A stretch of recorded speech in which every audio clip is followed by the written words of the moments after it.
Guys, really quick, I had the absolute worst nightmare I've ever had in my entire life last night. Listen to me. I dreamed that we ran off our Hall of Fame coach and we hired a guy with no resume, guy with had never won an NCAA tournament game. And I also dreamed that our Hall of Fame coach that we ran off took over the worst team in the SEC, and within 2 years, he had them ranked in the top 20 while we were unranked. And I also dreamed that the coach that we got, the school that he left, immediately got better, and they're consistently ranked in the top 25 while we're unranked. I mean, could y'all imagine that? Could y'all imagine if we actually ran Calipari off? We ran a guy who took us to 4 Final Fours, won a national championship, 6 SEC tournament titles, won over 400 games at Kentucky, the all-time winningest coach in the history of Rupp Arena. Could you imagine if we actually ran him off and we hired a guy who's never won an NCAA tournament game? Could you imagine that? Also in this dream, like, I was going around door to door. It was really dark, and it was a scary setting. And people were like zombied out, like they couldn't think. So I'm going around explaining to people, please don't do this. Please, we can't run off a Hall of Fame coach. We can't do this. If you can't fire, you can't run off Calipari and just get anybody. I mean, I begged and I tried to save us, but nobody would listen. And it's like it's so real. So, I mean, it's like a horror movie, seriously. I mean, could y'all imagine if that was true? Could you imagine if today, if we were not even close to being ranked in the top 25, our coach that left us, we had to actually look up at him in the standings, and he's ranked in the top 20, and the school that our current coach left is, maybe they just beat a number 6 ranked Iowa State team last night. Could y'all honestly imagine if that were true? No, that's right. This is the reality of Kentucky basketball currently in February of 2026. I'm Chris Adams. Could y'all please hit the like button, follow me on TikTok, subscribe to me over on YouTube. Okay, I want y'all to know that the only reason that I'm wasting my time and energy on this train wreck is because I have an obligation to you all. I took over an obligation when I started this podcast / video to you guys. I love you guys. Y'all are basically family to me. I absolutely love my followers. And I owe it to you to give my honest analysis, even if I don't feel like it. Not motivated to do it. I'll just go ahead and tell you, I'm sick of watching this team play. I don't care who judges me for that. I'm maybe a lot of you all feel the same way. I'm sick of watching this team play. I have absolutely no confidence in Mark Pope whatsoever. I haven't since the moment he landed in Lexington, and I've made that 100% clear. Just in case those of y'all don't know, I know this is going to be hard for you to swallow, okay? The John Calipari Mark Pope debate, I won that by total knockout. I mean, it's kind of been like, y'all ever watch Tyson back in the 80s when he knocked people out in less than a minute? He knocked Michael Spinks out of the ring in 93 seconds. It's kind of been that easy for me. All right, let me explain some things to you. First of all, I want to say that the biggest thing that Mark Pope has accomplished at his short time in Lexington, he has managed to do what Mark Stoops never could do. Mark Pope has made the University of Kentucky into a football school. Honestly, tell me right now, all of you all, I want to see if y'all feel like I do. Are you not so much more excited for Kentucky football than you are watching this train wreck? That watching Kentucky basketball is absolutely like getting a root canal done every game. I mean, it's so bad. I want to hurry because I want to make the video short. I don't even like. They don't even deserve. He doesn't even deserve the video time. Pope doesn't. Seriously. Okay, let's get this out of the way. because I'm always fair. That's one of the reasons people follow me. They listen to my videos. I want to say this 100%. The call at the end with Chandler, in my opinion, was about 95% the wrong call. Now, Chandler did lean in a little bit, but you don't call that foul in that situation. You do not. I want to go ahead and say that. You don't. You don't call a foul in that situation, even if it was bang bang. I thought it was a terrible call, and I want to make that 100% clear, okay? I'm not sitting here like there's a lot of people. If that was Calipari, they'd pile on. They'd completely pile on. They'd say, no, it wouldn't have, But I'm always honest. I thought it was a bad call. I didn't like it at the time. We all were on live. I had 200 people in my live, and they could hear me like I was so frustrated with the call. All right, that being said, the call did not lose us the game. It gave Auburn back the basketball. We had a 1-point lead with 4 seconds left. You got to man up and you got to play hard-nosed defense like so many other teams have done throughout the 134-year history of basketball. You got to get tough and you got to get a defensive stop. That call did not cost us the game, okay? For you Mark Pope worshippers, no, the call did not cost us the game. I didn't agree with it. It did not cost us the game. You got to play defense. We had 14 turnovers last night. I don't even really want to break down much of the game, all right? It's the same old story. Mark Pope, it's the story of his career, okay? It's the absolute story of his entire career at Kentucky. Blah, blah, blah. Turnovers, poor execution. They don't know what they're doing. Excuses. I did a couple videos before the game started yesterday and told everybody what it was going to be. It was going to be injuries, referees, bank shots, the ice cream wasn't cold enough, snow in the outside, the construction in Lexington is the reason they can't get focused, and blah, blah, blah, blah, blah, blah, blah, blah, blah. Jesus Christ. The only thing Mark Pope leads in any category is excuses. I've never in my entire watching sports career of about 35 years religiously, and you can ask around, y'all probably know by now, there is very few people who study sports overall that as much as I do. And I'm talking everything. I'll sit and watch the entirety of everything. I mean, I'm not good at much else, guys. I'm seriously. I have to Google on YouTube how to work on a video. I'm building a house right now. I need all the help in the world on that. I got this sports thing. I got you, okay? It's like Beethoven on a piano. He couldn't explain how he knew it. He could just play. Just trust me, I can just play when it comes to this. Mark Pope's not it. I've been telling people since day one he's not it. He didn't have a resume. Let's just say we won last night. Let's just say we would have won that game last night. Do you still have confidence? Would you still have confidence in him? I mean, how do you think this story ends?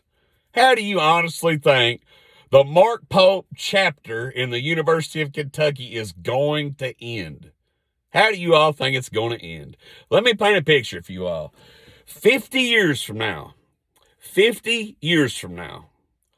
there's going to be some kids sitting down at, hopefully we'll have a new arena by then. I won't be around.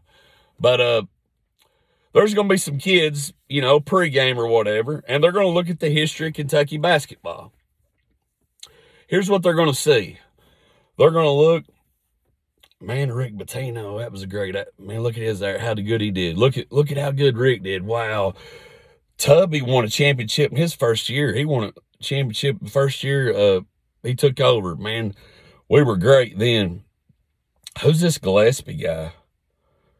God, Dad, how? Tell me about this Gillespie guy. He's awful. This Calipari guy, when he took over, look at this. We went to 4 Final Fours in 6 years. We really went to 4 Final Fours in 6 years, Dad? Man, that's incredible. And look, he went to the Elite Eight 3 other times. We went as an 8 seed. We went as an 8 seed to the national championship game. And we also went as a 4 seed to the Final Four. We won 6 SEC tournament championships? Calipari really won 6 SEC tournament championships? Man, that's greatness. Who's this Pope guy? God, he really lost that many games? Pope really lost all these games to start his career? Okay, y'all get it. That's what, in 50 years from now, that's what the record books are going to say about Mark Pope. That's what they're going to say about it, okay? So, here's the deal. I don't want to break down any more of the game. The one thing I do want to say and mention, OA has been a machine. I want to give him all the credit in the world. OA, 28 against Georgia, 29 last night. I want to say, oh, by the way, when people talk about calls, OA had 2 and 1s last night where he didn't get touched on either play. I mean, I don't know if he got touched on either play. It's just bad both ways. Both ways. I've not heard a Mark Pope fan, a Mark Pope worshiper since he's been here, say that was a good call that went in our direction. I've not heard it yet. But, yeah, I mean, it happens. Here's what I want to say to y'all, okay, to close this video, because there's not much to talk about. We're terrible. We're terrible. Mark Pope's awful. He's the worst head coach that's ever walked the sidelines in the University of Kentucky. I think he's worse than Gillespie. When you consider what Mark Pope had compared to what Gillespie had, yeah, I put Mark Pope under Gillespie. I really do.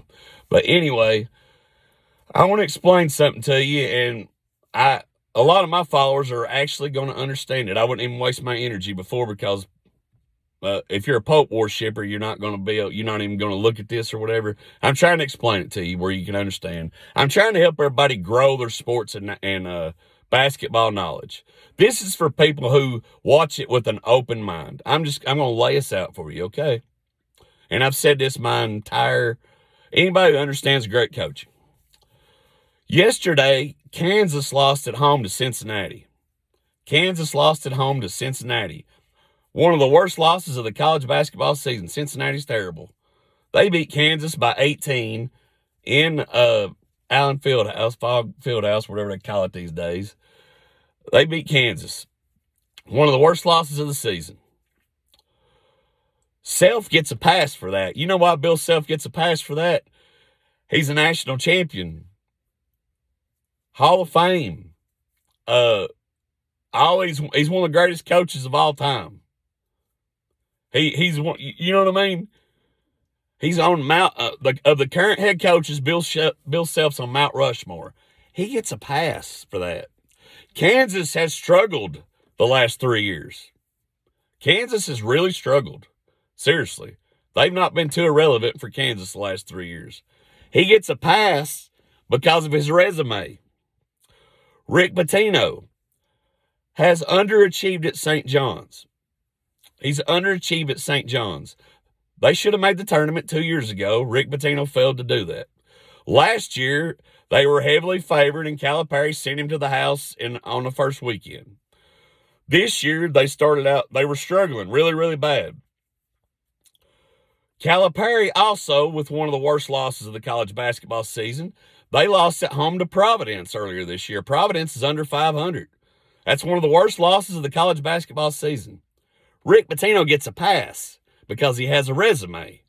He's a Hall of Famer. He's a national champion. Multiple Final Fours. He gets a pass for that. He gets a pass. Last year, John Calipari started out 0-5 in the SEC. He started out 0-5, and he got it corrected. And they was one of the best teams in the country to close the year. Got beat in the last second in Sweet 16 by a really good Texas Tech team. He gets a pass because of his resume. Was there any doubt in anybody's mind that Bill Self won't get this corrected? Bill Self in Kansas will get this corrected. Why do I believe that? Because he has a resume. Rick Pitino is currently correcting it. St. John's is playing really good because he's a Hall of Fame coach and he has a resume. John Calipari, just 2 short years after taking over the second worst team in the SEC, has them ranked top. They're going to move up in the standings. They're going to be in the teens, ranked up there, second or third in the SEC, probably going to get a double bye in the SEC tournament. These great coaches do this. That's why they get a pass for certain things, because they've done it so many times before. If you don't have a resume like Mark Pope, you don't get a pass for stuff like that. I don't know how hard that is for some of you to, I don't know why that a very small percentage of you can't comprehend and understand that. It's probably because you don't understand sports and how it works. It's like if you're an outstanding employee for 30 years and you have a rough stretch and you have a bad year or whatever, I think you get a little bit of a pass for it. But if you're a new hire and you come in and you start messing up and you've never did anything good, then we got to look at getting rid of you. It's no more complicated than that, people. It's no more complicated than that, okay? That's the best. It may not be the best way I can explain it, but I'm trying to get some of you to understand. I'm going to close with this. John Calipari's last 2 years at Kentucky, 22 losses. 22 losses, that is exactly why people wanted him out of here. Mark Pope, currently in his first 2 years at Kentucky, 22 losses. So he's clearly going to exceed the loss total of Calipari's last 2 years. It's gotten worse, people. It's gotten worse. It's time to move on, but they won't. They won't move on because he kisses too much ass. This is who we are now. This is who Kentucky basketball is. This is who Kentucky basketball is now because they're making that choice for us. They're okay with 17-10. They're okay with it. These Mark Pope worshippers, they're fine with him staying around and doing this. They're okay with that. They're not going to say anything bad about him. They're going to support him. They're going to get behind him, and they're going to give you a bunch of excuses of why he's doing bad and all that stuff. And that's just the way it is. And it's just became boorish to me, and I'm over it. I'm over the situation. This is what we are. I'm starting to come to terms with the glory days of Kentucky basketball is over, okay? The Rick Pitino, what Pitino and Calipari did, that's not gonna happen again. There was a time where John Calipari was crucified after he won 38 consecutive games, and because we got beat on a bad call in the Final Four.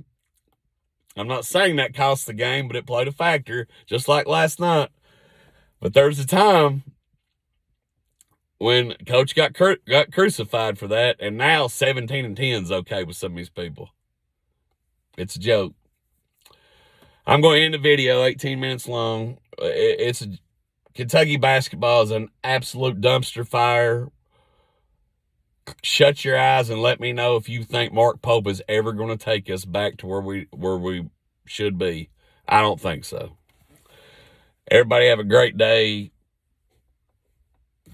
God bless.